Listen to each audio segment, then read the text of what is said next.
ජෝතිර්වේදියෝ එක ජෝතිර්වේදියෝ සෙට් එකක් අනුර කුමාර තමයි ඊළඟ ජනාධිපති. එයාමයි ජනාධිපති වෙන්නේ කියලා ඒක කියනවා. එයාගේ රාජයෝග වැඩි මෙහෙමයි එයාගේ බල ශක්තිති රණසිංහ නෙමෙයි ශක්තිති රජ වෙනවා කියලා නේද මලමුතට එනවා කියලා කියනවා.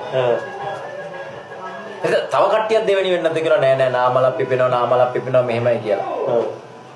එතනම පොඩ්ඩක් සජිත් මහත්තයත් එයා ජෝතිර්වේද දෙතුන්දෙනෙක් පොඩ්ඩක් දාලා හරි කමන්නේ නෑ ඒ දෙන්නට වැඩි අරයා බලවත් කියලා. තව එකෙක් දාලා කියලා නෑ රනිල්ට හිටන්න දෙනවා හොඳයි කියලා කියනවා. මෙහෙම මේක ජෝතිර්පිස්සුවක් තියෙන්නේ. මම කියන්නේ දිස්ත්‍රික්ක 25ම සෙට් වෙන්න ඕන. අනුරගේ රැස්සින් වලට යන්නෙත් නෑ, නාමල්ගේ රැස්සින් වලට යන්නෙත් නෑ, රනිල්ගේ රැස්සින් වලට යන්නෙත් නෑ, සජිත්ගේ රැස්සින් වලට යන්නෙත් නෑ. දිස්ත්‍රික්ක 25ම ඉන්න යෝධ ජනබලයක් හැදෙනවා.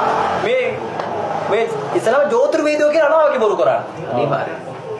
ඒක නම් සාධි. ජෝතිර්වේදෝ කියන අනාවකි ඔක්කොම බොරු කරන්න තියෙන වර්ෂය බවට පත් කරගන්න පුළුවන් 2029. කොහොමද? අනුරෝ ජනාධිපති කරන්නේ නැහැ, නාමල් ජනාධිපති කරන්නේ නැහැ, සජිත් ජනාධිපති කරන්නේ නැහැ, රනිල්ට ආයි බලය දෙන්නේ නැහැ. කෙලිම මොකද කරන්නේ? යෝධ ජනබලයක් අරලා මුන් ඔක්කොම කියනවා. තොපි ඔක්කොම එකතු වෙලා මේක වෙනස් කරපියව. අපි ඔක්කොම එක පැත්තේ කියලා. යකෝ මේක කරන්න අමාරුයි කියලා කියනවා කියන්නේ.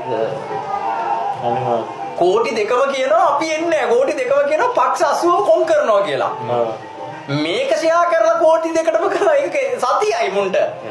රාජ්‍ය සේවකයෝ ත්‍රිවිධ හමුදාවයි පොලිසියයි මේ කම්කරුවෝ ඔක්කොම එකතු වෙලා කියනවා 225ටමයි පක්ෂ ටිකටයි අපි එක ඡන්දයක් දෙන්නේ. අපි එක රැස්තිව දෙන්නේ නැහැ. මෙන්න මේක යෝධ ජනබලය කියන්නේ. ඔව් අනිවාර්යයෙන්. ඉතින් වෙන්නේ නැහැ.